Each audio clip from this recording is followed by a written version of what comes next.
Bien, mesdames, messieurs, par ce beau temps, merci d'avoir répondu à ce conseil municipal. Merci de votre présence. Et puis, je propose immédiatement de déclarer la séance ouverte en proposant de nommer comme secrétaire de séance notre collègue Isabelle Jalin. Si vous en êtes d'accord, je vous propose de le manifester en levant la main. Avis contraire, abstention, je vous remercie de cette belle unanimité et immédiatement, Madame Jalin, vous avez la parole pour procéder à l'appel nominatif. Monsieur Fabien Tchémé. Présent. Marie-Thérèse Houret. Présent. Alain Mamolo. Présent. Didier Caillé, excusé, donne procuration à Anna Zanelli. Bernard Évrard. Présent. Martine Wolf, excusé, donne procuration à Marie-Thérèse Houret. Rita Canas. Présent. Laurence Morel, excusé, donne procuration à Francis Brouet. Jérôme Léman. Présent. Jules Caillard. Thérèse Zaoui. Présent. Yves Romby, absent. Francis Brouet. Présent.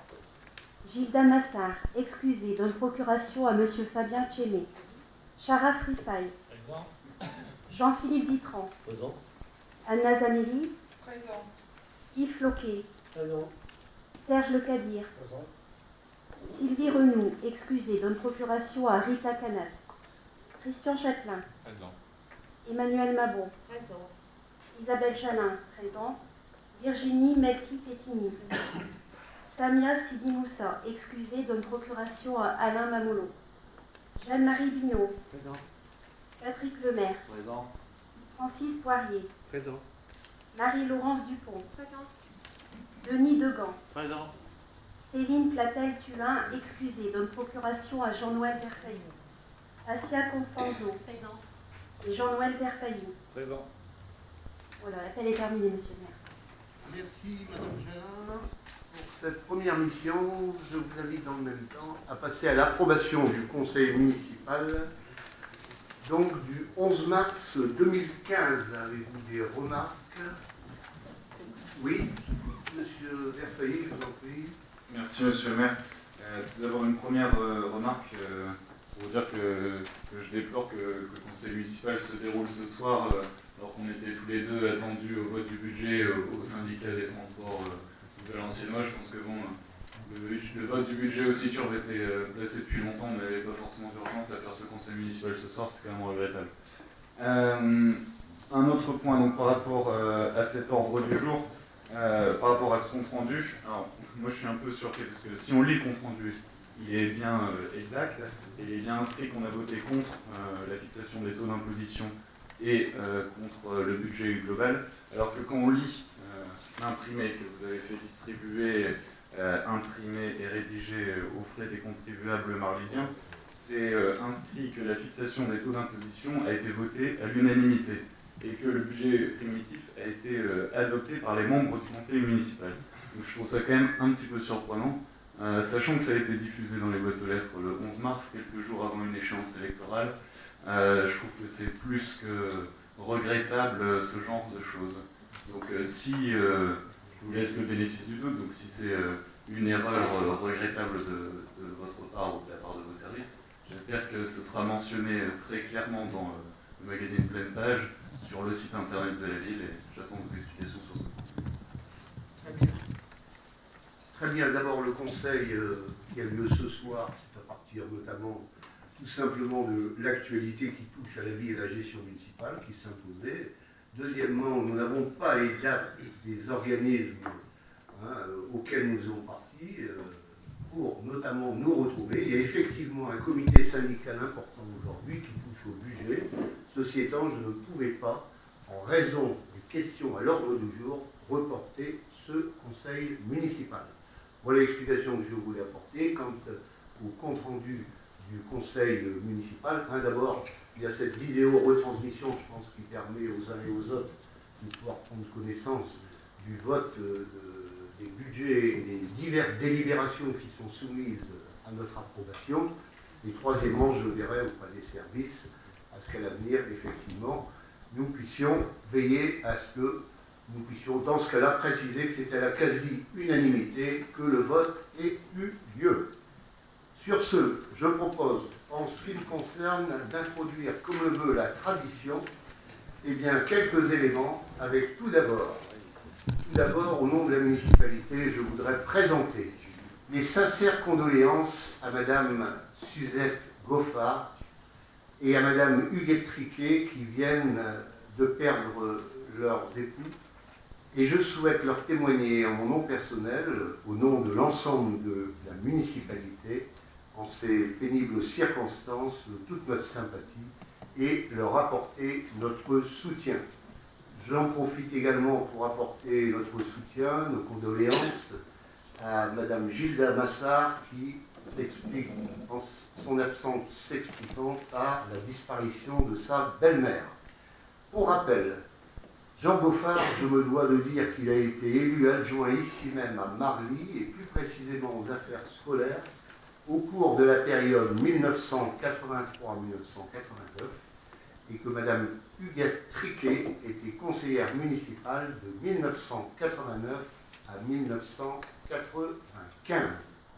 Enfin, pour revenir à la vie municipale, quelques faits marquants se sont déroulés depuis notre dernière réunion du 11 mars 2015. Ce fut tout d'abord le concert du jeune orchestre du Hainaut, Cambrésis, dans la salle Schumann, le 14 mars, qui a été suivi le 22 par le concert de printemps de notre harmonie municipale dans l'église Saint-Pierre, dont je veux saluer là aussi la qualité de la prestation et la qualité notamment de la politique culturelle qui est menée dans cette ville depuis maintenant notre arrivée. Deuxièmement, je voudrais aussi rappeler et ne pas oublier le Festival des Majorettes qui s'est tenu dans la salle du Mont le dimanche 15 mars. Là aussi, coup de chapeau à toutes nos majorettes de ce poumon de Marly, la Briquette, où en famille on se retrouve pendant toute une journée, ouvert à toutes ces associations. C'est un moment de convivialité, de fraternité, c'est la danse, et bien notamment par rapport à la date de création de cette association, plus que jamais, elles font la démonstration qu'un soutien s'impose comme nous le faisons d'ailleurs. C'est parce qu'on leur permet de bénéficier de structures adaptées que nous pouvons là aussi saluer les résultats obtenus. Le mémorial du Mont, qui a été donc, qui s'est déroulé le 5 avril, a été là aussi un moment sportif apprécié par les athlètes, ainsi que par les familles avec la course aux œufs, réservée aux enfants, la Joëlette avec notre jeune handicapé de Marly, Safia, et puis dans le même temps, plus de 550 personnes qui ont emprunté les diverses rues de notre ville, et ce, devant un public fourni, puisque nous pouvons évaluer à 1000 au total le nombre de personnes qui étaient présentes cette année, et ce, dans le cadre d'une météo clémente. Enfin, le week-end écoulé. C'est le 6e salon du livre qui a été, notamment, qui a reçu un écho favorable avec ses nombreuses animations, ses interventions, en amont, dans les écoles élémentaires, au collège Alphonse Terroir, qui a été d'ailleurs un événement, là aussi, culturel de qualité. Avec un travail partenarial entre le printemps culturel du Valenciennois, qui est une grande et belle histoire, ici même, dans cet arrondissement. Deuxièmement, Valenciennes Métropole, la DRAC, et enfin, les nombreuses associations locales qui en font désormais un événement autour de la lecture incontournable dans notre Valenciennois. Enfin, c'était la participation de nombreux visiteurs et le relais médiatique prouve la montée en puissance incontestable de cette manifestation. Bravo encore à tous ces bénévoles, bravo aux écrivains, aux éditeurs, à toutes celles et ceux qui apportent leur pierre, leur concours au succès de cette manifestation dont l'écho va bien au-delà des frontières de notre ville et de notre Valenciennois.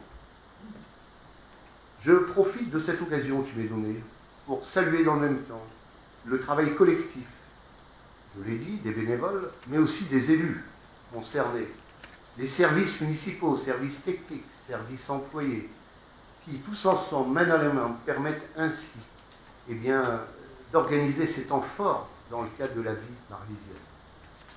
Pour terminer, je manquerai à mon devoir si je ne vous invitais pas dès demain à participer nombreux au passage du Grand Prix de Denain, ce jeudi 16 avril, tout d'abord vers 11 h, avenue Barbus. La course arrivera de Soltin. Rendez-vous devant les ateliers services techniques, Picaro, communément appelé. À 11 h avec le passage de la caravane, et vers 12 h, 12h15, les coureurs.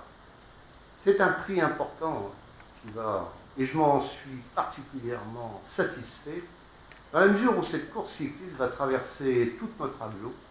J'ai été à l'initiative de cette proposition, d'ailleurs, il y a quelques années, en tant que vice-président sport, au sein de notre agglomération, et avec Madame la Présidente, Madame Valérie Lécard, nous avons pu nous retrouver avec le président du Grand Prix cycliste de Denain, Dominique Serrano, avec la CAPH, la CAVM. Je me félicite de cette coopération, de cette collaboration. La course à vélo, c'est un moment qui est très populaire, comme chacun le sait, dans le Nord et ailleurs, à l'exemple du Paris-Roubaix que nous venons de vivre. Et à partir de là, n'hésitons pas d'être présents dès demain pour celles et ceux qui en ont la possibilité à l'occasion de ce nouveau moment sportif. N'oubliez pas non plus la cérémonie de remise des médailles du travail le 29 avril prochain à la salle des fêtes et le championnat de la Fédération sportive et gymnique du travail, plus communément appelée la FSGT.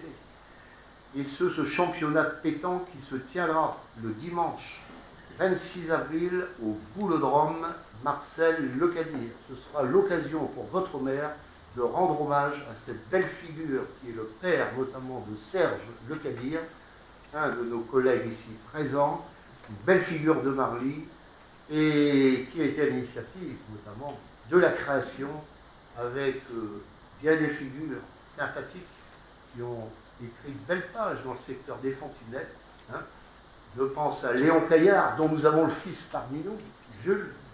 Je pense à Marcel Ledroll, dont nous avons l'une des filles parmi nous, Marie-Thérèse. C'était, comme on dit, la pétanque, et ça se poursuit avec, comme on dit, cet événement important à caractère national. Nous en avons terminé, j'en ai terminé pour cette introduction, et je vous propose immédiatement de passer à l'ordre du jour en donnant la parole tout de suite à M. Jérôme Léman sur une autorisation de signer les marchés. Il s'agit là d'un avenant d'entretien de divers espaces verts de la ville, en saluant la qualité du travail qui touche à l'environnement, à l'embellissement, au fleurissement, aux efforts notoires qui ont été déployés, et puis avec à la clé, peut-être, pourquoi pas, cette première fleur, très prochainement, dans le cadre du concours des maisons fleuries, en liaison maintenant avec le conseil départemental. Monsieur Léman, Jérôme, je vous cède bien volontiers la parole. Merci, monsieur le maire. Voilà. Voilà, donc l'ordonnance numéro 2005-645 du 6 juin 2005 a assoupli la règle posée par la circulaire du 10 juin 2004 sur les modalités d'autorisation du maire à signer les marchés pour les procédures supérieures à 193 000 euros hors taxes. Ainsi, l'article L. 2122-21-1 du Code général des collectivités territoriales, inséré par l'ordonnance susvisée, donne la possibilité de prendre la délibération avant l'engagement de la procédure de passation du marché ou une fois connue l'identité de l'attributaire et le montant du marché. La loi du 17 février 2009 pour l'accélération des programmes de construction et d'investissement public et privé supprime le seuil légal des 193 000 euros hors taxes. Toutefois, par délibération en date du 8 avril 2014, le Conseil municipal a souhaité conserver le seuil européen fixé pour les marchés de fournitures courantes et services, soit 207 000 euros hors taxes à ce jour, au-delà duquel il reste compétent. De même, le Conseil municipal se prononce sur les avenants de ces mêmes procédures lorsque l'augmentation dépasse 5% du montant du marché initial.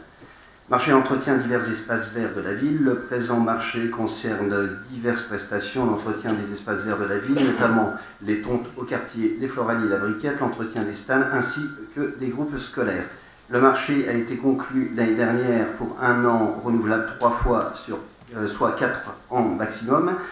La société attributaire est ID Verdé, située 653 avenue Kennedy à Bouchain.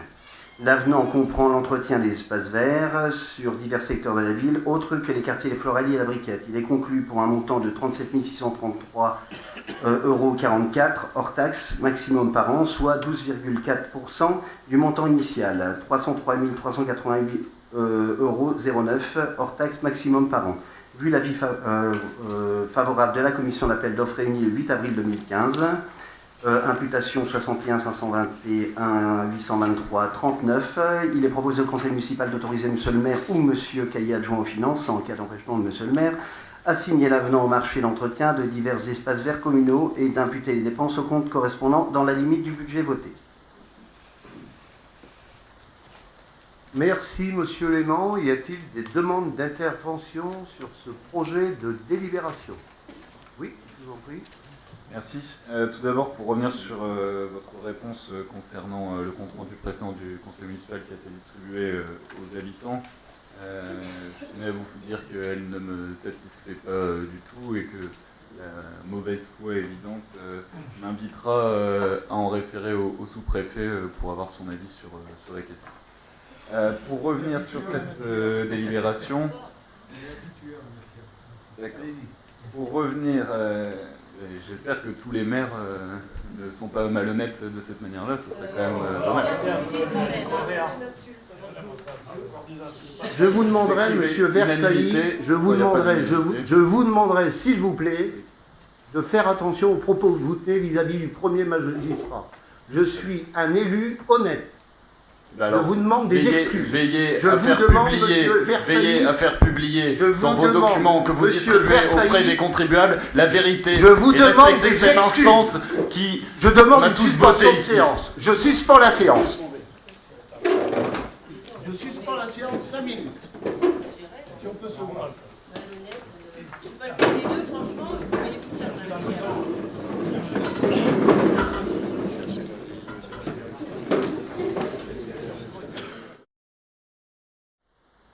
Bien, cette suspension de séance étant terminée, je reviens sur les propos que vous avez donc tenus, Monsieur Verfailly. Je cite, « J'espère que les autres maires ne sont pas aussi malhonnêtes que vous. Je vous demande donc de nouveau des excuses publiques, immédiatement. » Monsieur le maire, donc, écoutez, à partir du moment où il y a des mensonges qui sont écrits dans un document qui provient d'un compte-rendu d'une délibération de notre conseil municipal, ça ne me semble pas être de la plus grande honnêteté, au moins intellectuelle, vous en conviendrez. Donc je ne m'excuserai pas. Je prends acte du refus de m'adresser et d'adresser à l'Assemblée municipale et à travers le maire à la population de tels propos injurieux, de tels propos qui n'ont rien à voir avec notamment le travail en commun, avec l'esprit notamment du tous ensemble dans l'intérêt général. Je considère qu'à partir de là, nous procédons, eh bien, après notamment la présentation de cette délibération qui pour moi est très importante par notre collègue Jérôme Léman. Vous m'aviez demandé la parole, si vous voulez, je vous la rends de nouveau. Mais je n'hésiterai pas de mon côté et je demande à la police municipale qui est assermentée, eh bien, de faire une main courante sur ces mêmes propos, de façon à ce que je saisisse, eh bien, tout simplement les services de l'État par la voie, notamment, eh bien, de notre majorité, avec une signature commune, et deuxièmement, une demande d'entretien auprès de monsieur le sous-préfet, parce qu'il faudra, à un moment donné, bien, une nouvelle fois, faire un point sur tous ces agissements dont la population en a, comme on dit, assez. Elle veut vivre dans le calme, dans la sérénité. Elle veut une seule chose, c'est qu'on la serve et qu'on réponde à des attentes fortes qui touchent à leur vie. Que ce soit la jeunesse, que ce soit le sport, que ce soit la culture, que ce soit le milieu associatif, le troisième âge, en un mot, toutes les forces vives. Et ça, c'est bon. Sur ce, on revient à la délibération concernée. Je vous cède bien volontiers la parole. Merci. Donc pour revenir sur cette délibération, c'est un avenant à un contrat, à un marché public qui a déjà été passé précédemment. On s'était à l'époque opposé à la passation de ce marché public, considérant que le personnel municipal était plus à même ou mieux à même de remplir ses fonctions. Donc, dans la même logique, on va voter contre cette délibération.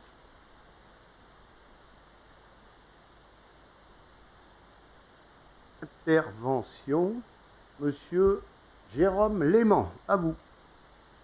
Merci, Monsieur le maire. Voilà. En fait, je suis quand même extrêmement surpris de voir, je sais en fait que vous êtes quand même pour le moins contradictoire par rapport entre eux, vos engagements par ailleurs et vos engagements à la commune de Marly, parce que vous dites tout et le contraire, vous surfez sur l'interprétation et non pas sur la réalité, c'est étonnant. En fait, vous êtes un petit peu surréaliste et je vous expliquerai en fait pourquoi. Parce que vous admettrez quand même que ces démarches, les démarches, elles sont quand même réfléchies. On est là depuis quelque temps. On essaye de faire en sorte de pouvoir faire fonctionner cette commune au mieux en faisant des économies. C'est pas rien. On a une charge de personnel qui est relativement importante, mais ce personnel-là, nous, on ne veut pas le virer. Nous, on sait qui peut être davantage qualifié, qui peut travailler davantage sur des aspects tels que le fleurissement, tels que l'entretien des espaces verts, et de façon plus qualitative, en faisant des économies. Il ne vous a pas échappé quand même que cet avenant permet, je vais vous donner quelques chiffres, on a 14 interventions par an, avec 5 équivalents temps plein, avec les investissements, etc. Ça représente 150 000 € au sein de la commune. Ces personnes-là, vous inquiétez pas, nous, on ne va pas les virer. On a réfléchi, on a essayé de faire en sorte que ces personnes-là puissent être qualifiées. On a essayé de faire en sorte qu'elles puissent se proposer pour faire des formations, pour essayer effectivement d'avoir un travail plus valorisant, plus qualitatif que quantitatif. Et on passe quand même de 150 000 € par an en interne à 39 000 € par an en externe, ce qui est quand même pas rien. Vous êtes d'accord avec moi? Et c'est réfléchi. Vous allez dire probablement le contraire demain, là où vous êtes élu, parce que c'est un peu votre idéologie d'arriver quelque part et de dire on va virer 8% de personnes, mais sans savoir. Nous, on sait et on vire personne. Nous, on qualifie les gens et nous, on essaye de faire en sorte que ces gens-là puissent bien se sentir à leur boulot et être valorisés. Alors, je disais en fait que dans ce sens, nous veillerons bien entendu à ce que certains agents bénéficient, s'ils le souhaitent, de formations adaptées, à cette volonté d'améliorer l'attractivité du territoire. C'est le but, en faisant des économies, 110 000 € d'économies par an. Grâce à l'externalisation, je vous disais, en fait, on va substituer le quantitatif au bénéfice du qualitatif, ce qui n'est pas rien. Nous, on y a réfléchi. On n'arrive pas là, comme ça, en fait, quelque part, en disant on va virer les gens. Non, on ne vire pas les gens et on les valorise, ce qui est complètement différent. C'est un choix et je vous garantis que ça va participer à cette valorisation. Voilà, et donc j'espère que vous aurez la même réaction autre part. Parce que là, pour le coup, vous êtes contre une commune qui a réfléchi à la valorisation de ses emplois, de ses employés et au service de l'habitant. Je trouve ça un petit peu phénoménal et un petit peu surréaliste. Voilà, alors, comme je disais, en fait, vous passez votre temps effectivement à interpréter les choses et l'interprétation, c'est bien. C'est comme disait en fait un artiste que j'adore, qui est Salvador Dali. Vous connaissez Salvador Dali, et qui disait « Je préfère lire et entendre ce que je ne comprends pas, comme ça je peux les interpréter comme je veux. » Et en fait, vous ne comprenez pas et vous interprétez comme vous voulez. Et donc, je ne vous compare pas aux grands artistes, mais je vous compare aux surréalistes. Parce que dans ce sens-là, vous êtes vraiment un champion. Je suis saisi d'une demande d'intervention de Madame Ouret, le drôle Marie-Thérèse. Oui, simplement pour dire quand même que par rapport à ce point, comme tu l'as souligné Jérôme, c'est pour faire des économies. On sait qu'aujourd'hui, toutes les communes ont des dotations en baisse. On essaye de faire des économies qui ne sont pas au détriment des agents. Alors je pense que j'aurais pensé quand même que là-dessus, on aurait pu se retrouver tous ensemble et faire un vote unanime. Je pense quand même que c'est dommage, quand on veut faire des économies correctes, qui ne touchent pas au personnel, qui ne leur enlèvent pas leur outil de travail et qui en même temps va les valoriser et une économie qui n'est pas quand même négligeable pour la ville, de ne pas voter ce point. Merci.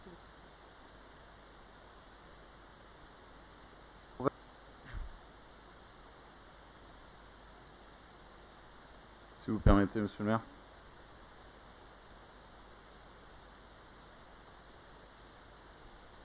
Je vous en prie. Merci. Simplement quelques petites remarques parce que pour répondre à Je veux monsieur rappeler quand Léman. même, je veux rappeler quand même que nous avons adopté à l'unanimité un règlement intérieur Absolument, parce que sur je suis tout à fait d'accord avec vous. sur lequel, vous permettez que je Bien sûr. termine, sur lequel nous sommes mis d'accord que sur les délibérations, il y avait une intervention par groupe. Alors je suis en droit de ne pas vous donner la parole, mais mon esprit d'ouverture va m'amener à vous donner la parole, mais je vous demande d'être bref et ensuite on passe au vote immédiatement. Je serai bref et je vous en remercie. Simplement, il y avait des questions dans les propos de monsieur Léman, donc je voulais y répondre. D'abord, je trouve que l'emploi répété du « nous » en parlant de sa majorité municipale, je trouve ça très touchant concernant son passé. Sa référence à Salvador Dali est assez intéressante, puisque dans cette nouvelle majorité, on peut considérer qu'il ressemble à une toile de l'artiste. Sinon, vous parlez des salariés et du fait qu'ils se sentent bien à leur boulot et que les mesures que vous prenez sont faites pour qu'ils se sentent bien à leur boulot. Et moi, c'est pas vraiment les retours que j'ai de l'intérieur de la mairie et des remarques qui me sont faites par les différents salariés. Donc, permettez-moi de soulever ce point. Ensuite, je reviens quand même brièvement sur le procès d'intention que vous faites à Jean-René Le Cerf, le nouveau président du département du Nord. Il n'a jamais parlé de virer des fonctionnaires du département. Il a parlé de faire des économies. C'est quand même quelque chose qui est relativement différent. Et donc, c'est quand même un peu incroyable d'aller l'accuser de vouloir virer les gens. Je pense que ça ne fait pas du tout partie de ce genre de choses. Si vous aviez la chance de le connaître, vous sauriez que c'est quelqu'un qui est profondément humaniste et qui a très à cœur de prendre soin des gens et donc maintenant des salariés du département du Nord. Vous voulez un petit mot, monsieur? Mais alors, véritablement, vraiment un mot, hein, monsieur Léman. À vous.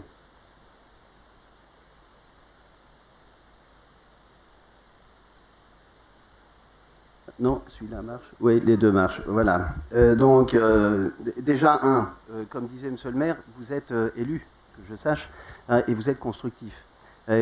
Si vous savez que je suis adjoint au personnel. Donc, si vous avez des remarques des salariés, venez me voir. Ça serait intéressant, on pourrait y travailler ensemble et essayer d'améliorer les choses. Ça pourrait être pas mal. Voilà, je ne fais pas de procès d'intention. Et d'où je viens, et faites comme moi. Convertissez-vous un petit peu aux réalités de terrain et aux préoccupations des gens, vous verrez, vous sentirez bien mieux.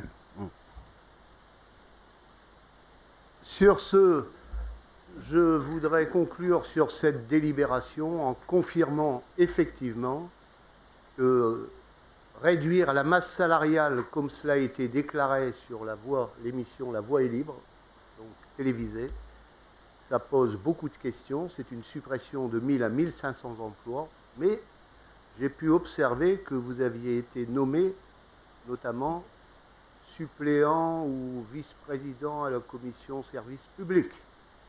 Alors c'est là qu'on va voir votre attachement au service public au département, à un moment donné où vous serez amené à vous prononcer, à voter et à prendre des décisions importantes, comme tous les élus. Inutile de vous dire que nous serons très attentifs aux actes, ils seront les vôtres. Sur ce, je propose que l'on passe au vote sur cette délibération. C'est ceux qui sont pour, notamment voter pour l'embellissement, l'amélioration du cadre de vie et pour une ville nouvelle, manifestent en levant la main. Avis contraire. Alors, 2, 3, 4, 5, 6, 7, 8 avis contraires. Adopté à la quasi-unanimité. Et nous passons avec la délibération suivante, présentée par notre collègue Bernard Évrard, notre adjoint aux travaux et à l'urbanisme, dans le cadre d'une autorisation de signer les marchés. Il s'agit des infrastructures routières. Nous poursuivons nos travaux, petits travaux, grands travaux, en saluant le travail déployé par les services techniques, aux côtés notamment, y compris des entreprises avec qui nous collaborons dans le cadre des marchés publics. Alors, monsieur Évrard, pouvez-vous nous présenter cette délibération? Phase 3 de l'avenue de la Paix. Oui, merci, monsieur le maire. Je ne vais pas revenir sur la première partie de la délibération, hein, sur l'ordonnance, parce que mon ami Jérôme, il vient de la lire avant moi. Donc la ville s'est engagée dans le projet de réfection de la voirie et des trottoirs de cette avenue. Ces travaux permettront de réaliser des abaissements de bordure, des quais de bus adaptés aux personnes à mobilité réduite. De plus, l'offre de stationnement sera renforcée. Ces travaux seront réalisés sur 3 années budgétaires. La rénovation est donc réalisée en 3 phases. La première phase, située entre l'avenue Barbus et la place Rabelais, a été réalisée en 2013.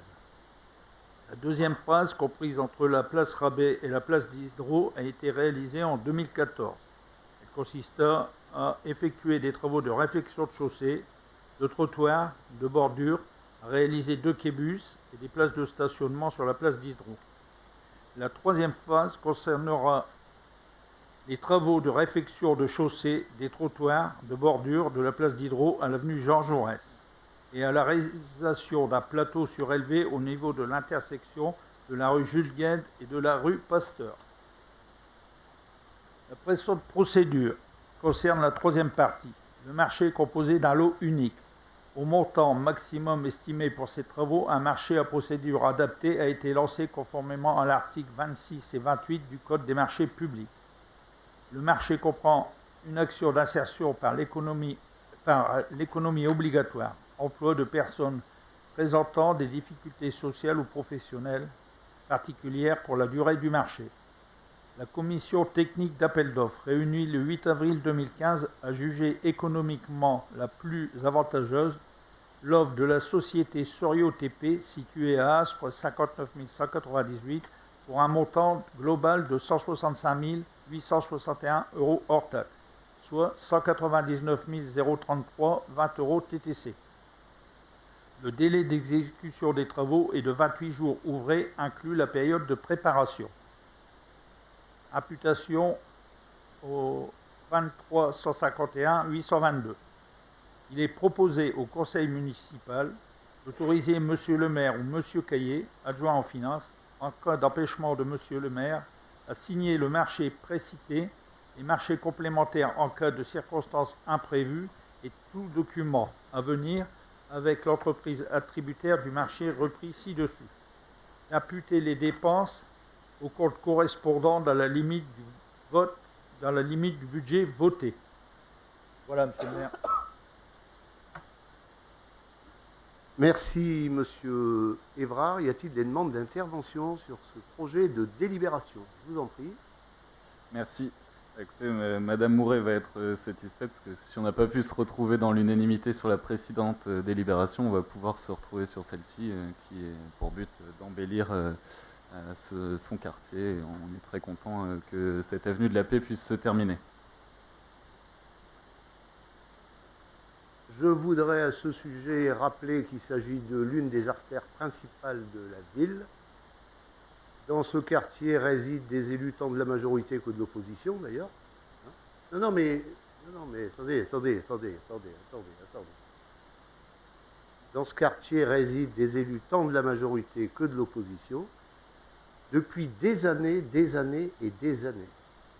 Nous avons ici même posé la question de restaurer, de rénover et d'aller vers des travaux, bordures, trottoirs, caniveaux, routes, en fait toute une infrastructure, dans la mesure où par ailleurs, cette artère conduit à cette belle maison de retraite, les Magnolias.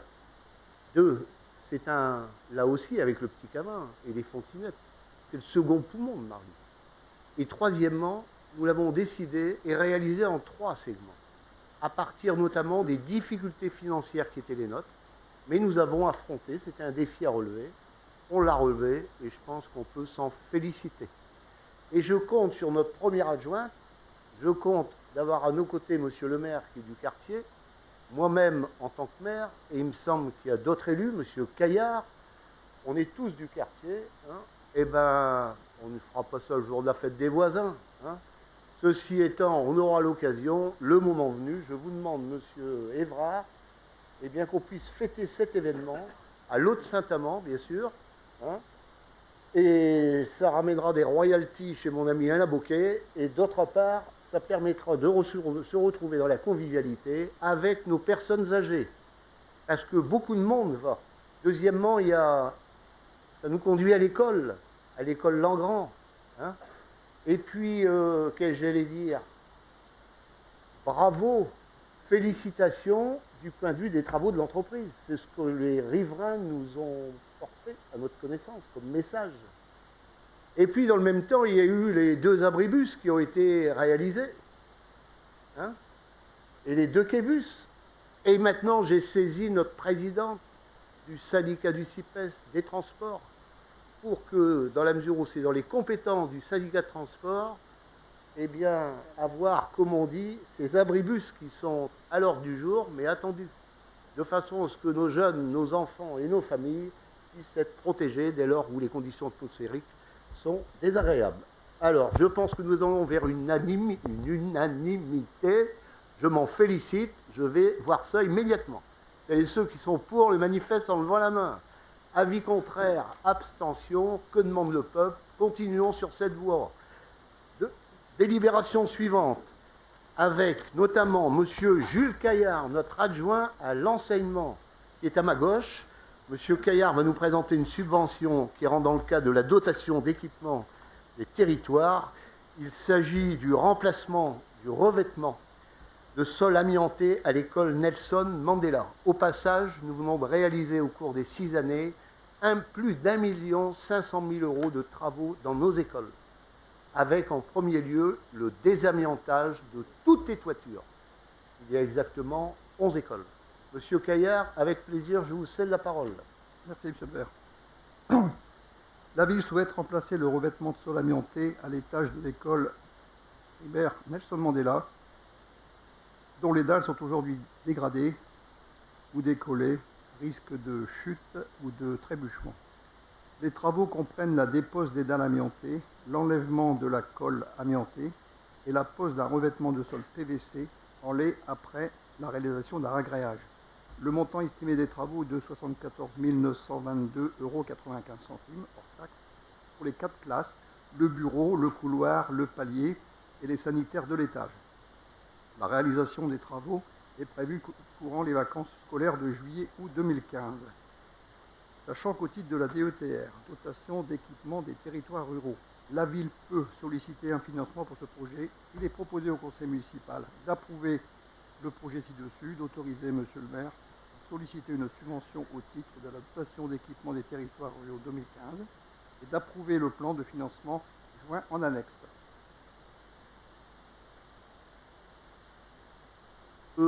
Caillard, qui demande la parole sur cette délib? Aucune main ne se levant, je vous propose que l'on passe aux voix. Celles et ceux qui sont pour le manifeste en levant la main. Avis contraire, abstention. Merci de nouveau pour cette belle unanimité. Et nous poursuivons avec M. Évrard, subvention au titre de la DETR. Il s'agit là d'une grande question qui touche en première tranche à des travaux de mise en accessibilité des établissements recevant du public dans le cadre notamment de l'ADAP. À vous, M. Évrard. Merci, monsieur le maire. La loi du 11 février 2005 pour l'égalité des droits des chances imposée aux propriétaires de RP d'adapter leur accueil aux personnes handicapées à l'objectif 2015. Face au retard accumulé et au constat partagé que l'échéance du 1er janvier 2015 devenait un objectif irréaliste pour de nombreux acteurs publics et privés, le Premier ministre, M. Jean-Marc Ayrault, avait annoncé lors d'un comité interministériel du handicap du 25 septembre 2013 la mise en place des agendas d'accessibilité programmés. Le 26 février 2014, le Premier ministre a conclu la concertation sur les nouvelles modalités de la mise en œuvre du volet accessibilité. Le décret numéro 13327 du 5 novembre 2014 a précisé que les agendas d'accessibilité doivent être réalisés pour le 27 septembre 2015. La ville de Marly a déjà engagé depuis 2014 dans la mise en accessibilité de ses établissements, notamment à l'hôtel de ville, et propose en 2015 d'intégrer le nouveau dispositif une première tranche de travaux de mise en accessibilité des ERP dans le cadre de l'ADAP. Ces travaux traitent en priorité 6 établissements scolaires. L'école Mandela, maternelle Jean Rostand, les groupes scolaires Huret Saint-Nicolas, Marie Curie et l'école de musique pour un montant de 293 200 €,70 hors taxe, soit 351 840,84 TTC. La réalisation des travaux est prévue entre juillet 2015 pour une durée de 12 mois. Sachant que, titre de la DETR, la ville peut solliciter un financement pour le projet. Il est proposé au conseil municipal d'approuver le projet ci-dessus, d'autoriser M. le maire à solliciter une subvention au titre de la dotation d'équipement des territoires ruraux 2015 et d'approuver le plan de financement joint en annexe. Voilà, M. le maire. Merci, M. Évrard. Demande d'intervention. Oui, M. Poirier, à vous.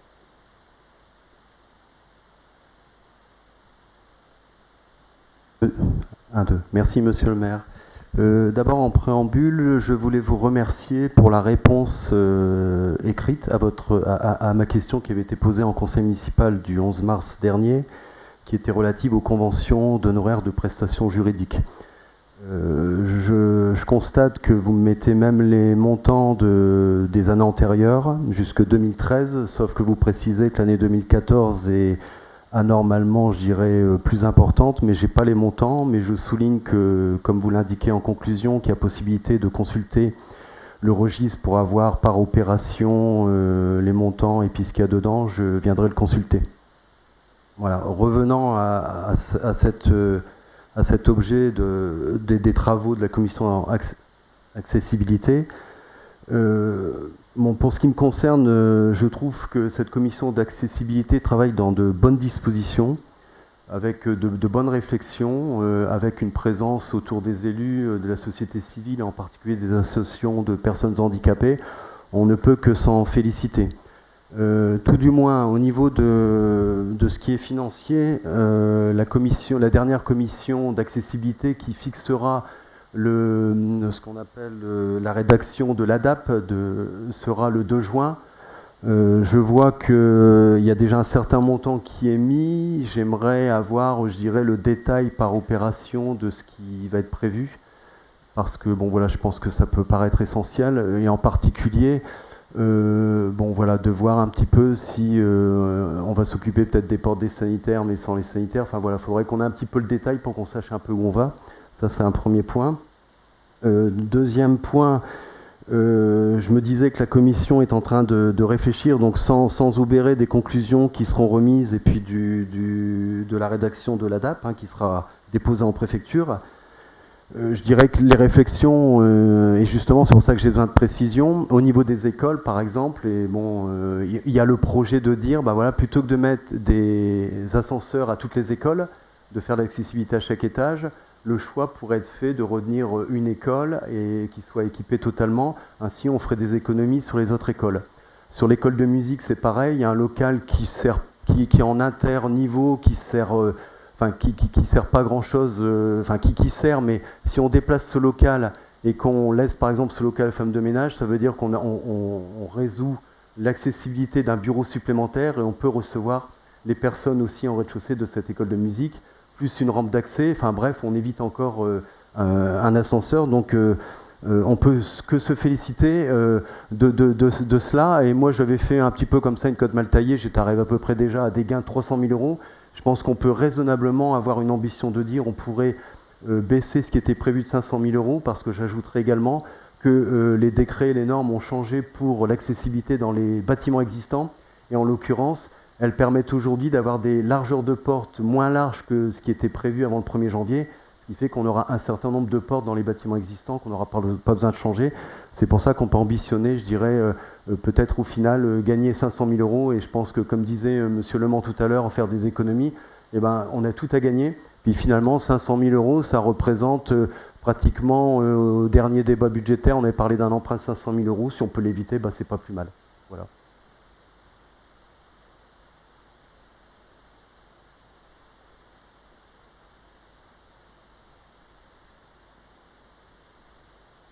suite à l'intervention de M. Poirier, de 3 éléments. D'abord, le plan de financement, il est pour mémoire, de 350 000 euros TTC. Et le budget 2015 de 250 000. Troisièmement, avec un plan de financement sur 2 exercices budgétaires, 2015 et 2016, avec une majorité de travaux d'accessibilité qui seront réalisés, eh bien, ces travaux en 2015. 100 000 euros de travaux, oui, sont prévus, par exemple, pour la pose d'un ascenseur dans une école. Il s'agit de l'école des Hurets. Deuxièmement, il y a nécessité du permis de construire, l'avis des services de sécurité, comme vous le savez, mieux que moi, d'accessibilité des commissions intercommunales, en me félicitant du rôle joué et en saluant toutes celles et ceux qui apportent leur concours. C'était demandé depuis longue date, ça n'existe pas partout. Cela dit, la volonté m'a animé, puisque j'ai eu en charge ces questions aux côtés des personnes âgées, des questions du handicap, et donc très sensible à ces aspects. Sans oublier que la proposition budgétaire, dans le cadre de ce dossier, n'est pas révisable, et M. Évrard va y revenir par la suite. Il est donc prudent, à partir de là, d'anticiper sur une dépense supérieure qui pourra être revue à la baisse uniquement. Deuxième aspect, sur l'écho, vous nous rendez, merci pour les propos élogieux, pour saluer le travail, je prends bonne note, et c'est la conception que j'ai du travail majorité-opposition. C'est d'ailleurs comme cela que je travaillais avec Jean-René Le Cerf, qui était dans l'opposition pendant toute une époque, qui effectivement est un homme connu, reconnu, et qui sait faire preuve d'ouverture et surtout de respect vis-à-vis des élus. Et ça, c'est un élément que je voulais aussi saluer. Et j'espère très rapidement pouvoir l'inviter ici même à Marly. Dès lors, il y aura une inauguration, comme le département a eu l'occasion de participer en son temps sur bien des réalisations qui sont en cours. Je pense à la maison des associations, je pense au foyer pour autistes, je pense à toute une série de travaux en cours.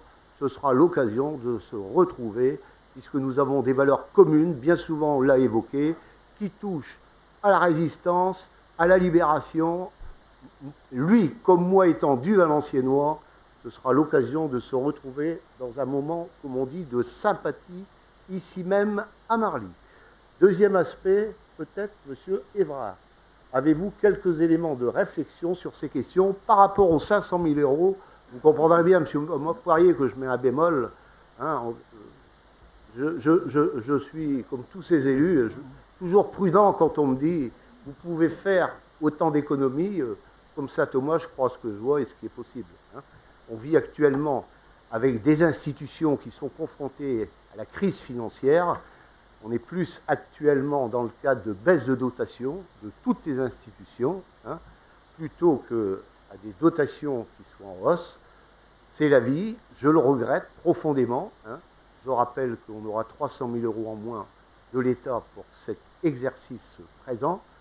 Sur ce problème particulier de l'accessibilité, s'il est possible de faire 500 000 euros, je mandate la commission de faire et de nous faire des propositions à Monsieur le maire et à toute notre assemblée par la suite pour examiner si cela est possible, pourquoi pas, et à partir de là, et c'est la conception que j'ai du travail que nous pouvons développer en commun, majorité, opposition. Je vous en remercie, Monsieur Poirier. À vous, Monsieur Évrard.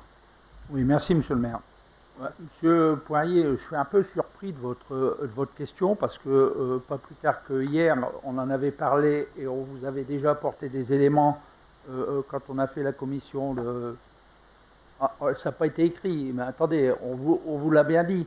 Et vous avez assisté aux réunions, aux différentes réunions, sauf une, je crois, pour votre travail, c'est normal, ça arrive à tout le monde. Mais on avait bien dit à ce moment-là qu'on allait mettre une école, on n'allait pas tout mettre les écoles en accessibilité. On n'a jamais dit qu'on allait mettre des ascenseurs dans toutes les écoles. Vous étiez là et vous posez des questions. Ah si, Monsieur Poirier, arrêtez de dire ce qui n'est pas vrai. Alors, donc là-dessus, vous êtes bien au courant du problème. Et maintenant, vous allez de droite à gauche sans savoir ce que vous allez faire. ensuite, je vous invite simplement à nous apporter les solutions pour faire 500 000 euros d'économie. Je serai le premier preneur. Voilà, merci monsieur le maire. Après cette intervention de notre adjoint au travaux et l'urbanisme, monsieur Poirier, n'hésitez pas, noir sur blanc, de me faire un courrier à monsieur le maire, copie à monsieur l'adjoint aux travaux et à l'urbanisme, avec vos propositions pour faire une économie de 500 000 euros. Et sur ce, maintenant, je propose que l'on passe au vote. Celles et ceux qui sont pour le manifeste en levant la main. Avis contraire, abstention. Nous en avons terminé avec cette délibération d'une importance capitale pour le présent et l'avenir des personnes à mobilité réduite. Et je cède maintenant bien volontiers la parole à notre collègue Rita Canas pour la programmation de la politique de la ville, exercice 2015. À vous, mademoiselle Canas. Merci. Depuis 2017, les enjeux stratégiques transversaux de la politique de la ville sur le territoire de Valenciennes Métropole étaient fixés dans le cadre du contrat urbain de cohésion sociale, le CUCS. Ce contrat est arrivé à échéance le 31 décembre 2014 et il a laissé place à un contrat unique qu'on appelle le contrat de ville, qui reprend maintenant les programmations politiques de la ville, dispositifs de réussite éducative, fonds interministériels de la prévention de la délinquance et les crédits régionaux de la politique de la ville. Notre commune étant reprise en géographie prioritaire pour le quartier de la Briquette et en quartier dit de veille pour le quartier des Floralies, à ce titre, nous sommes éligibles à ces crédits. Il est proposé au conseil municipal de se prononcer sur les actions proposées au titre de la programmation 2015, de solliciter les subventions au taux maximum qui peuvent être accordées par l'État et les autres partenaires institutionnels au titre de la politique de la ville et autres financements potentiels, d'inscrire les crédits qui sont nécessaires à la réalisation de ces projets au budget 2015 et d'attribuer aux porteurs d'actions les subventions prévues dans la programmation dès lors que ces actions ont reçu un avis favorable lors du comité de pilotage du territoire de Valenciennes Métropole.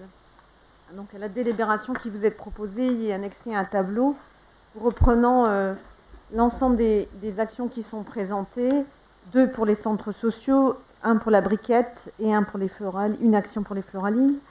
La ville de Marly qui présente son projet Marly Sport Nature, porté par le service jeunesse, entre autres. La ville de Marly qui sollicite également les crédits de la région et qui mobilise ces crédits sur les fonds de travaux urbains et sur les fonds de participation des habitants. Merci, madame Canas. Demande d'intervention sur la politique de la ville, je vous en prie. Merci à madame Canas pour cette présentation. J'aurais simplement aimé avoir quelques éléments donc, par rapport peut-être aux actions de Culture pour tous ou pour une meilleure tranquillité publique au Floralies. Je pense que les autres, on voit à peu près ce qu'il y a dedans, on connaît bien les mécanismes, mais sur ces deux-là, je vois un peu moins bien ce qu'il y a à l'intérieur. Alors vous avez remarqué que ces actions ne sont pas portées par la ville de Marly, mais ont été écrites par les 2 centres sociaux, donc Briquette et Floralies. Donc, dès lors, ils sont partis des besoins. Les Floralies, le titre est peut-être trompeur, parce que meilleure tranquillité, c'est en fait travailler sur le cadre de vie et c'est dans la continuité de ce qu'ils font, du travail qu'ils ont de la fiche qu'ils ont déposée l'année dernière et qu'ils avaient fait travailler également les services techniques de la ville sur le cadre de vie Place des Géraniums. Donc on est dans la même continuité. Sur la culture pour tous, c'est une action de sortie avec les familles, notamment par rapport à tout ce qui est accès aux équipements culturels. Enfin, c'est ce que j'ai en connaissance aujourd'hui, monsieur Verfailly. Les porteurs de projets sont libres à partir des besoins qu'ils identifient au niveau de la population, dans leur quartier. Voilà. Y a-t-il d'autres demandes d'intervention? Je propose donc que l'on passe aux voix. C'est ceux qui sont pour le manifeste en levant la main. Avis contraire, abstention, à l'unanimité. Mademoiselle Canas, je vous cède toujours la parole pour le FTU, comme on dit, le renouvellement du fonds de travaux urbains. À vous, mademoiselle Canas. Du nouveau contrat de ville, la ville a sollicité le conseil régional pour la reconduction d'un fonds de travaux urbains sur le territoire. Notre commune étant reprise en géographie prioritaire pour le quartier de la Briquette et en quartier de veille pour les Floralies, nous sommes à ce titre éligibles à ces crédits. Cette demande de reconduction répond à la volonté de la commune d'améliorer le cadre de vie et de promouvoir la responsabilité de chaque habitant en les impliquant dans une démarche qui est participative. Le fonds de travaux urbains est un des outils les plus concrets permettant cette implication. Mis en place depuis 2008, il a déjà permis la réalisation de micro-projets, l'installation de mobilier urbain, la sécurisation des abords des écoles, l'amélioration des conditions de stationnement, la réfection de places dans les quartiers des Florales et la Briquette. Le montant de fonds sera de 45 000 € hors taxe, abondé à hauteur de 50% par le conseil régional et 50% par la ville. Je tiens à noter quand même que malgré que la géographie prioritaire a changé, puisqu'on a uniquement la Briquette qui a été retenue par l'État, par les services de l'État, le conseil régional a décidé quand même de poursuivre sa politique des fonds de travaux urbains sur l'ensemble des quartiers, y compris quand ces quartiers sont dits cellules en veille.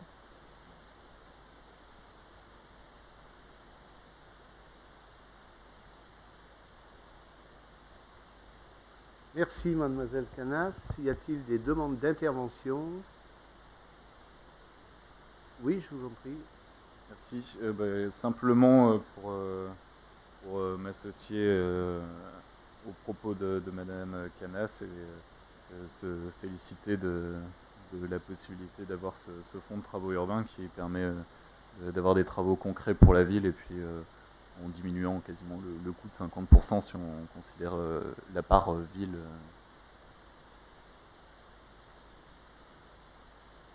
Un mot, mademoiselle Canas.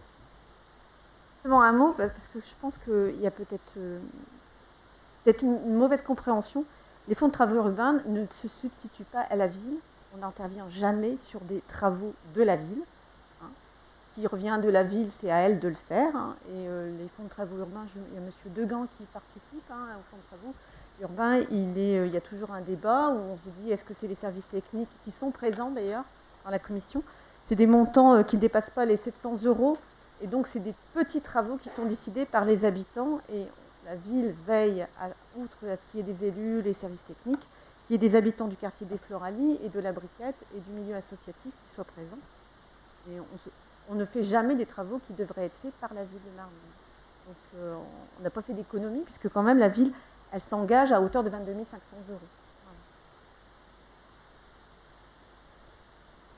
D'apporter ces précisions. Ça me donne l'occasion d'ailleurs de rappeler que, avec mademoiselle Canas, nous avons été reçus par monsieur le préfet à l'égalité des chances pour évoquer un quartier qui est à l'ordre du jour dans le cadre du FTU, des fonds de travaux urbains.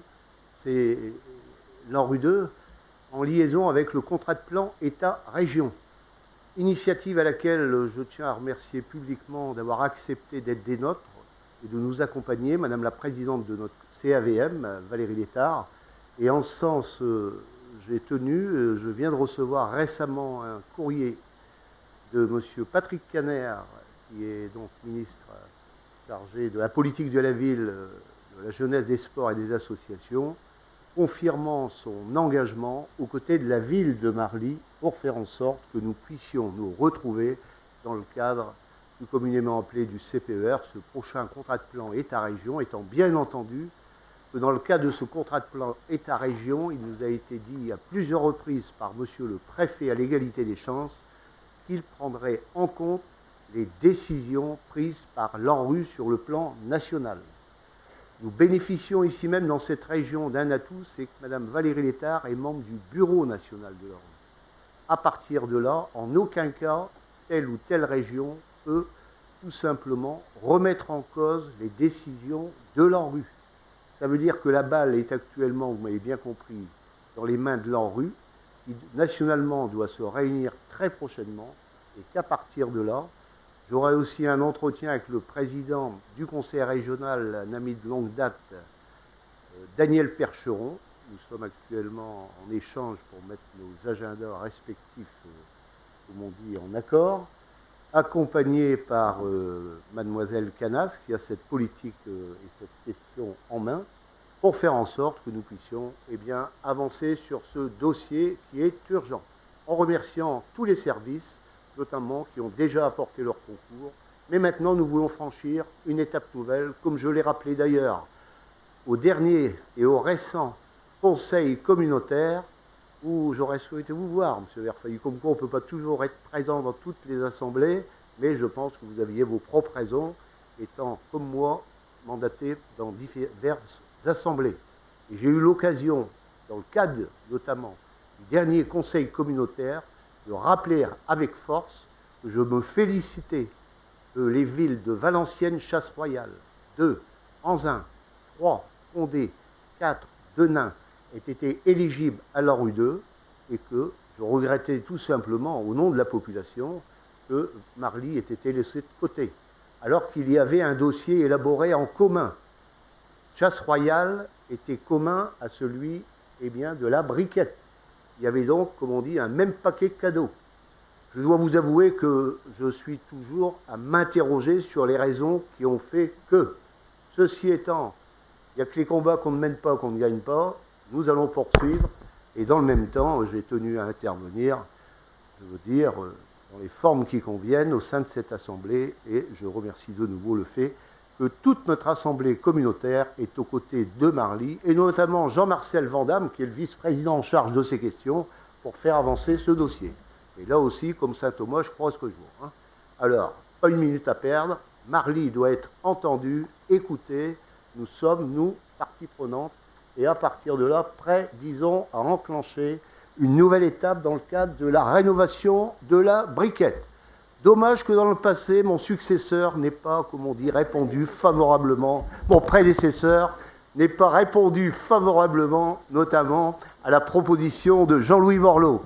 Dommage, parce que c'est un quartier qui a été coupé en deux. C'est regrettable, parce que population Briquette d'un côté, Marly, et Briquette Valenciennes, c'est un tout, même s'il y a une identité sur Valenciennes, ce que je comprends, ou encore sur Marly. On passe aux voix. Celles et ceux qui sont pour le manifeste en levant la main. Avis contraire, abstention. Nous en avons terminé avec cette délibération et nous passons avec M. Christian Châtelain dans le cadre d'une signature de la Convention intercommunale 2015 qui se rapporte à notre jeunesse, à nos enfants, sur les ALSH, coopération intercommunale à saluer. À vous, M. Châtelain. Merci, Monsieur le maire. Avant de présenter cette délibération, je voudrais quand même rappeler ce qu'est l'intercommunalité, qu'on appelle communément l'Interco. L'intercommunalité fonctionne pendant les ALSH, comme vous venez de le dire, Monsieur le maire, en juillet et s'adresse aux enfants de 6-16 ans. Alors là, les ALSH, je rappelle, ce sont les accueils loisirs sans hébergement qu'on appelait, il y a quelques années encore, les centres aérés. C'est une structure qui a été créée il y a une vingtaine d'années. Elle regroupe les communes du Valenciennois désireuses de proposer des mini-séjours avec des nuitées en partageant des moyens tels que structure, personnel ou encore transport. Elle propose également des journées à thème dans chaque ville, comme des rencontres sportives ou encore des représentations de spectacles. Je rappelle également que l'Interco fonctionne sans budget propre. Les communes signataires de la Convention reprennent à tour de rôle l'organisation des réunions des techniciens et des élus. Et je rappelle également que c'est la ville de Marly qui avait en charge justement l'année dernière, en 2014, l'organisation de toutes ces réunions. Et je voudrais souligner qu'à la réunion bilan du mois de septembre donc 2014, les différents partenaires représentant les communes signant cette convention ont félicité les services pour le bon accueil et le bon déroulement de toutes les réunions organisées par la ville de Marly. Voilà, je voulais partager ce point très positif pour notre commune. Et cette année, c'est la ville de Valenciennes qui a repris donc l'organisation et le pilotage de cette Interco. Signature de cette convention aura lieu, elle est prévue le 2 juillet, on attend la confirmation, monsieur le maire. On va passer à la délibération. Afin de favoriser le développement des loisirs et des rencontres entre les jeunes des différentes communes, les actions ont été proposées, développées en coopération avec des communes de Marly, Valenciennes, Anzin, Main, La Sentinelle et Petite Forêt. Les actions développées dans ce cadre doivent permettre aux enfants et aux jeunes de vivre des vacances agréables et divertissantes, de favoriser le développement de l'autonomie et les échanges dans l'apprentissage de la citoyenneté, de prendre en compte les besoins particuliers des enfants et plus largement des jeunes. Afin de finaliser la programmation intercommunale de loisirs 2015, il est proposé au conseil municipal d'autoriser monsieur le maire de signer la convention 2015 jointe en annexe. J'en ai terminé, monsieur le maire. Merci monsieur Châtelain pour cette présentation et pour le travail déployé par toute l'équipe qui vous entoure, notamment les services, la commission des élus. Peut-être y a-t-il des demandes d'intervention? sur cette politique. Oui, à vous, Monsieur Verfeil. Merci. Simplement pour féliciter tous les acteurs qui participent à ce projet et à l'accueil de loisirs, parce que sur toutes les communes, on a à chaque fois des retours très positifs de ce travail. Donc je veux féliciter tout le monde, spécialement Monsieur Châtain ce soir. Et puis, j'espère qu'on aura une unanimité sur ce point. C'est toujours un plaisir. Saisi d'une demande d'intervention de notre première adjointe qui, j'espère, va voter cette délibération. Simplement pour dire qu'on a quand même à Marly un CLSH, j'allais dire encore un centre ARL, un CLSH qui fonctionne très bien, avec d'année en année beaucoup plus d'enfants, et aussi avec des élus quand même à l'écoute des parents, puisque certains parents nous avaient demandé par rapport aux sorties des enfants, puisque avec l'interco, tous les enfants ne peuvent pas forcément partir. Et pour écouter les parents et leur répondre positivement, l'an dernier, on avait remis aussi un peu d'argent pour que les enfants qui ne pouvaient pas partir avec l'interco puissent au moins avoir des sorties quand même qui sont, eux, payées par la ville, quoi, en supplément de l'interco. Donc je voulais dire que c'est un travail très important. On sait très bien que les centres aérés, c'est quelque chose de génial pour les enfants, surtout pour ceux qui malheureusement ne peuvent pas partir en vacances.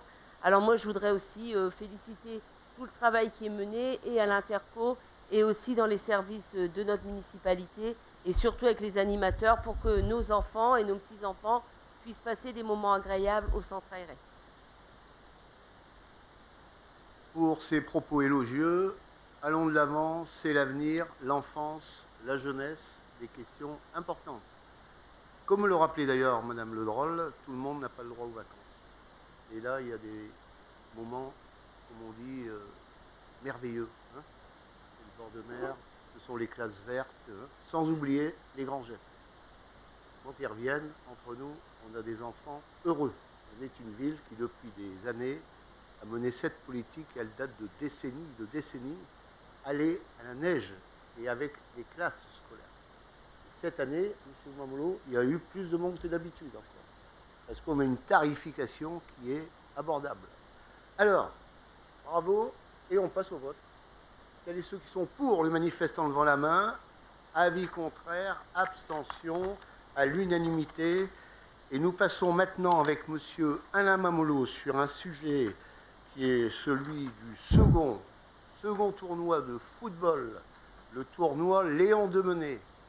Nos jeunes nous disent parfois, mais qui était Léon Demenay à juste titre? Ancien ouvrier de la soierie de Valenciennes, un marlitron, puisqu'il était de l'époque. Hein. Et deuxièmement, il habitait près de chez M. Mamolo. Hein. Et troisième aspect, c'est pas pour ça, mais il a été entraîneur de l'équipe de Reims. Il a été entraîneur de l'équipe de Reims. Et il a été entraîneur de l'USVA. Je veux rappeler pour mémoire qu'il a collaboré avec à ses côtés comme président messieurs Chloé et René Carpentier fils.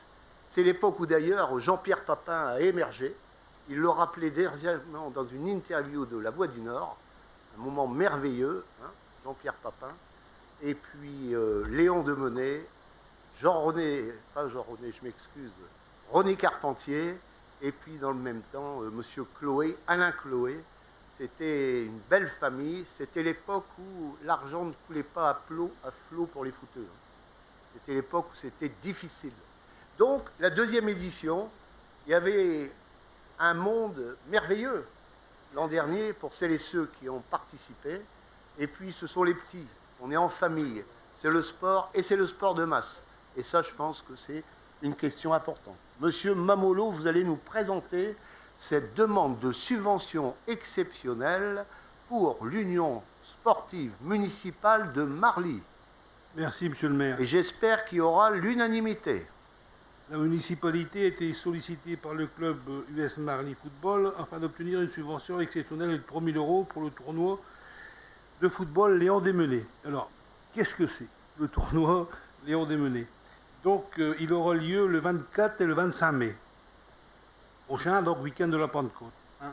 À cette occasion, 40 équipes disputeront le tournoi, 20 dans chaque catégorie, U11 et U13, ce qui représente plus de 500 enfants représentant chacun leur équipe. Au total, plus de 2000 personnes seront attendues sur les 2 journées.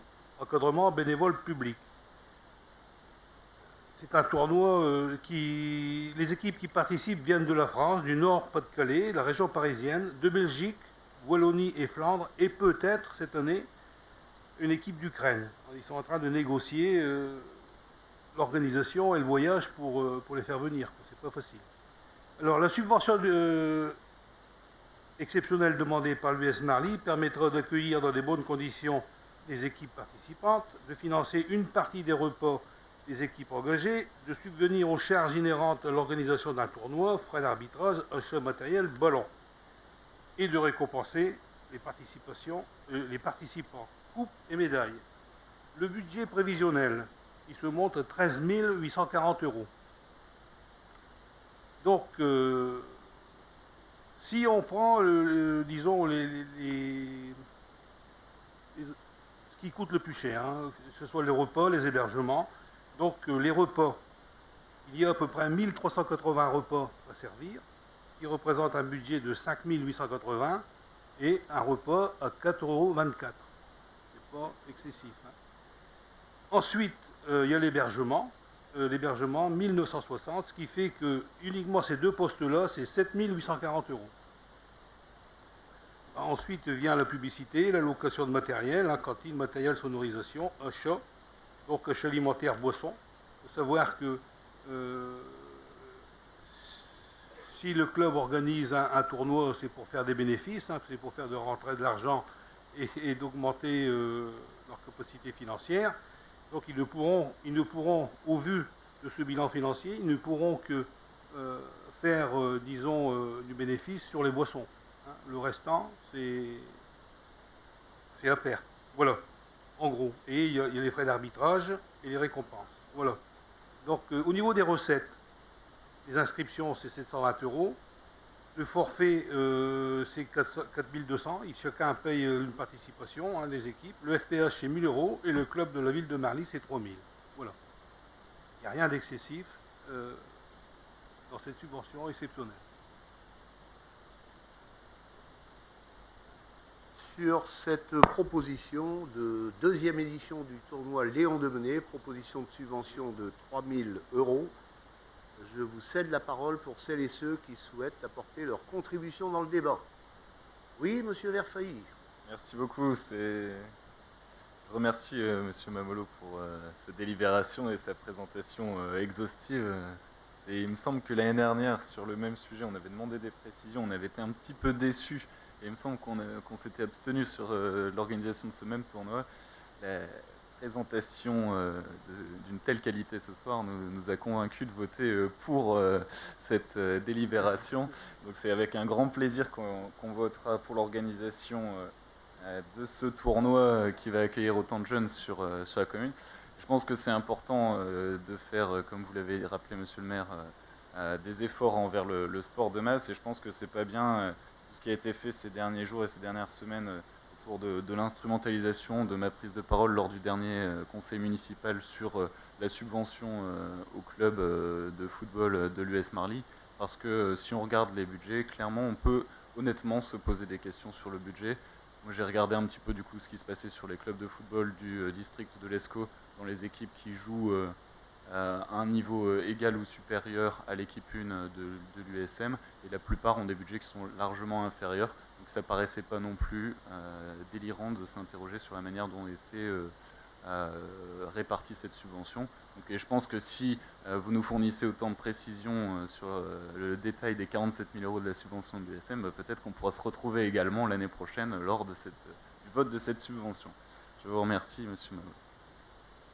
Avant de passer aux voix, je pense que je voudrais tous les éléments par notamment le club concerné, qui est mieux à même que nous de vous les apporter, du point de vue notamment des effectifs, si je ne me trompe, 530 joueurs, on refuse du monde, parce qu'on est débordé.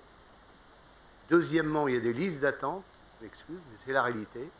Troisièmement, il y a la formation. C'est d'ailleurs ce qui m'a amené, lors du débat sur la question du centre de formation du VAFC, à proposer que dans les communes de notre agglo, on puisse bénéficier de cette structure, le centre de formation pour tous les clubs qui en ont la demande, c'est-à-dire en liaison avec cette possibilité d'avancer aussi sur le sport de masse. Alors l'autre aspect, c'est que concernant ce dossier, moi je veux féliciter tous les bénévoles, ils sont nombreux, le sérieux, il suffit de se rendre de temps à autre au stade, quand il y a les entraînements, quand il y a les tournois, quand il y a des moments festifs, et je veux non pas commencer à les citer les uns les autres, ils sont très nombreux, mais je salue le courage qui a été celui du prédécesseur du président en place, M. Thierry Potker, dont je salue la présence parmi nous avec une équipe du football. Je salue Gérard Clippé, qui dans l'héritage de ce club n'a pas hésité, comme on dit, à trouver 64 000 €, c'était le passif, et à redresser la situation. C'était une question de vie ou de mort pour le club. Et à partir de là, dès lors où on s'est retrouvés, on a dit il n'est pas possible qu'un club de foot qui a écrit de si belles pages, mais en CFA2 avec l'équipe première. Mais nous, on avait la volonté que M. Mamolo et toute l'équipe municipale de créer les conditions pour que tous nos sportifs, petits et grands, bénéficient, dans le cadre de ce club, eh bien, d'un épanouissement possible, ou de loisirs. Alors bravo encore à ce club, et je salue dans le même temps, puisque l'occasion m'est donnée, le club de la Briquette. Le club de la Briquette qui est en passe de, pour la 7e année, si je ne me trompe, consécutive, de passer en division supérieure. Ce sera l'événement dans la Ligue du jamais vu.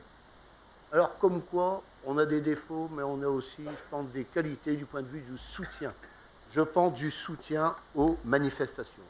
L'exemple en est, c'est que j'étais dans le Camp Brésil dans la journée et je me suis trouvé devant TF1, où Jean-Pierre Pernaut a rendu compte de cette émission, 2 minutes de télévision dans le journal de 13 heures d'infos sur l'Union sportive municipale de Marly, avec nos petits, dans le cadre notamment de l'album Panini. Et de là, de Marly, il y a 100 villes qui ont adhéré à cette démarche. Un succès phénoménal. Eh bien, je vais vous dire, je suis un maire heureux quand je vois ça. Et à partir de là, je tiens à assurer et à saluer le club d'être à l'initiative dans ce domaine, comme je salue celles et ceux de la Briquette, qui, à un moment donné, avec la majorité nouvelle en place, ont créé les conditions pour réaliser ce stade Masnaghetti, et y compris un tournoi là-bas. Le tournoi Serge Masnaghetti. Bravo à tous, sans oublier tous les clubs sportifs, parce que nous sommes guidés par l'équité. L'équité, l'égalité, après on pourra toujours discuter. Mais cette année, et en comprenant très bien, un certain nombre de communes ont eu recours à des baisses sensibles. Et quand je dis sensibles, ça veut dire parfois des subventions qui ont été ramenées à zéro. Je ne vais pas les citer. Cela dit, vous avez fait référence à l'un de vos collègues au dernier conseil municipal. Et quand j'ai eu écho du budget qui a été présenté, je me suis dit, bravo, bonjour les gars pour les sportifs, pour la vie culturelle, notamment dans cette ville qui est l'ancien chef-lieu de Condé-sur-Escaut. J'en dis pas plus. Nous passons au voix. Celles et ceux qui sont pour le manifeste en levant la main. Avis contraire, abstention, je vous remercie. Et M. Mamolo va nous présenter une nouvelle demande de subvention exceptionnelle dans le cadre du basket club. À vous, M. Mamolo.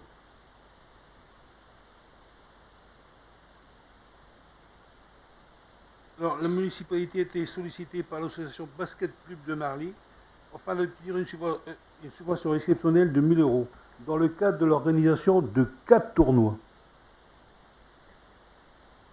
de jeunes au cours du mois de mai à juin 2015. Alors, il y a 4 tournois. C'est le 14 mai 2015, c'est le mini poussin, donc c'est le premier niveau. 12 équipes, ça fait à peu près, avec les encadrants, ça fait 120 enfants.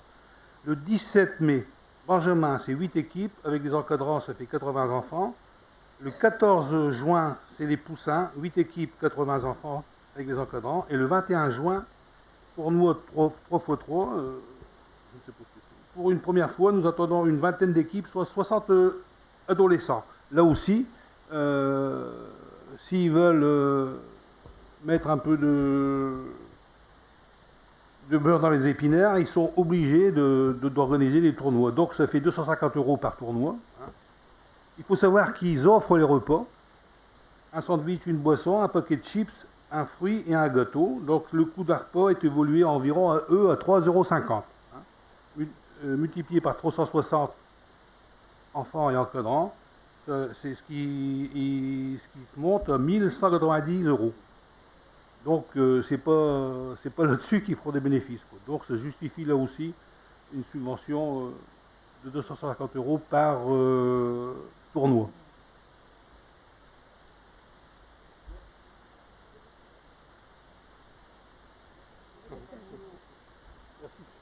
Merci Monsieur Mamolo pour cette présentation de délibération. C'est le basket. Alors, y a-t-il des demandes d'intervention? Je vous en prie.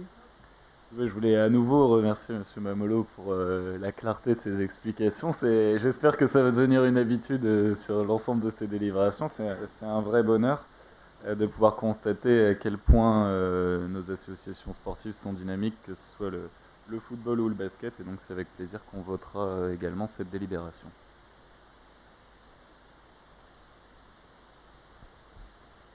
Bien.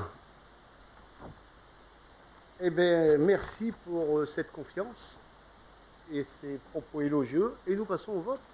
Celles et ceux qui sont pour le manifeste en levant la main. Avis contraire, abstention. Et nous poursuivons. Et là, nous allons dans un domaine très particulier. Marly, ma petite planète, c'est l'environnement. Je veux de nouveau, avant de céder la parole à M. Mamolo, saluer nos services techniques sous l'impulsion de M. Renaud ici présent. Deuxièmement, de Betty Droisy, notre ingénieure aux espaces verts, de Madame Taillandier, hein, toute cette équipe avec ouvriers et ceux à des degrés divers qui contribuent à l'embellissement, au fleurissement, et j'espère que nous allons décrocher cette première fleur qui sera un nouvel événement pour la ville de Marly dans le cadre eh bien, de nos avancées. Et en saluant tout particulièrement notre conseiller municipal délégué aux petits travaux. Il ne fait pas de bruit, il travaille avec beaucoup d'humilité, mais il est très efficace. Je veux parler de Francis Brouet. Alors, sur cette délibération, Monsieur Mamolo, vous allez avoir des explications à nous apporter.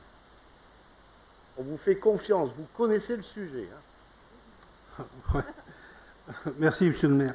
Alors, la municipalité a été sollicitée par l'association Marly, ma petite planète, afin d'obtenir une subvention exceptionnelle de 800 €, leur permettant de mener différentes actions telles que des jardins, des ruches, des poulaillers, et faire ainsi perdurer l'association. Donc il faut savoir que c'est la première année qu'ils ont une subvention, et en fonction du bilan financier qu'ils nous représenteront en 2016, on pourra voir pour adapter à la baisse ou à la hausse cette subvention.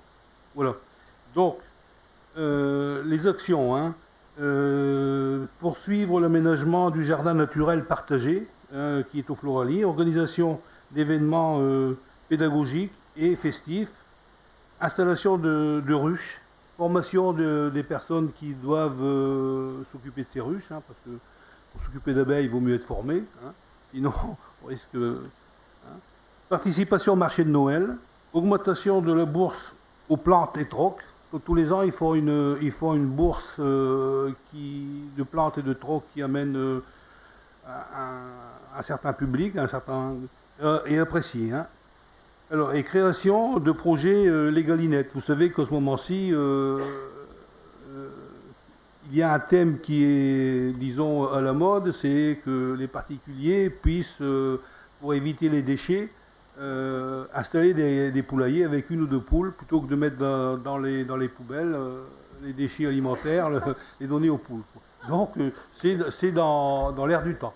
Voilà en gros à quoi va servir cette subvention, en sachant que en fonction du bilan qui sera présenté en fin d'année, on verra si on augmente ou on baisse cette subvention. Voilà, pour qu'elle devienne pérenne, quoi.